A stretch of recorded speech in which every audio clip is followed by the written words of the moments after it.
Subscribe to our YouTube channel and press the bell icon to get the latest updates.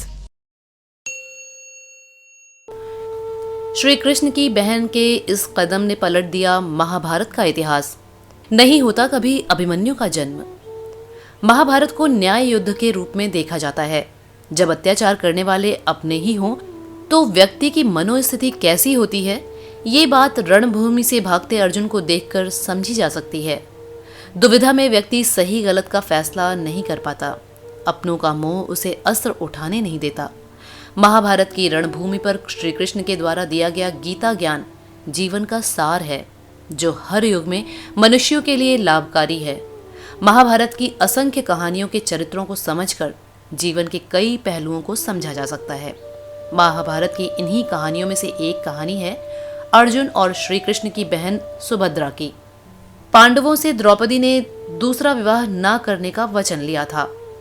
जब द्रौपदी का विवाह कुंती ने 5 भाइयों से करवा दिया तो द्रौपदी ने वचन लिया कि पांडव द्रौपदी के अलावा किसी भी अन्य स्त्री को रानी के रूप में घर में नहीं लाएंगे, जिसे सभी पांडवों ने निर्विवाद स्वीकार कर लिया।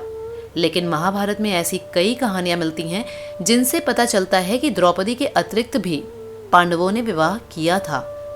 महाभारत में एक प्रसंग के अनुसार द्रौपदी को सभी भाइयों के साथ एक वर्ष बिताने का समय निर्धारित किया गया था। इस दौरान किसी अन्य भाई को द्रौपदी के कक्ष में आने की अनुमति नहीं थी। लेकिन एक किसान की मदद करने के लिए अर्जुन को अपने धनुष बाण लेने के लिए कक्ष में आना पड़ा। उस दौरान द्रौपदी बड़े भाई युधिष्ठिर के साथ वार्तालाप कर रही थी। इस प्रकार वचन का पालन न करने के लिए अर्जुन को 2 वर्ष के लिए घर से दूर वन में जाना पड़ा। अर्जुन मंदिर के पास बैठकर ध्यान लगा रहे थे। तभी उन्होंने एक स्त्री के विलाप की ध्वनि सुनी। अर्जुन ने जब स्त्री से कारण पूछा तो उसने बताया कि वो श्री कृष्ण की बहन सुभद्रा है और उनके बड़े भाई बलराम उसका विवाह दुर्योधन से करना चाहते हैं। अर्जुन ने सुभद्रा को पहचान लिया।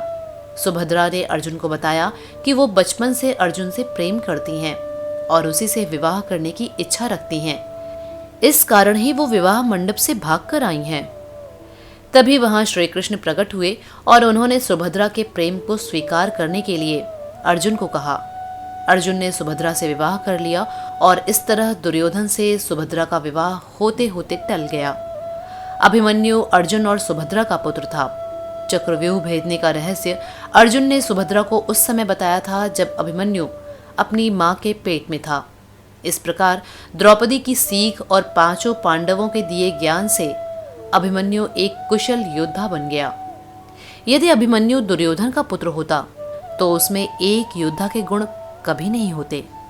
अगर आपको ये वीडियो अच्छा लगा तो लाइक, कमेंट और सब्सक्राइब करना ना भूलें। धन्यवाद। Subscribe to our YouTube channel and press the bell icon to get the latest updates.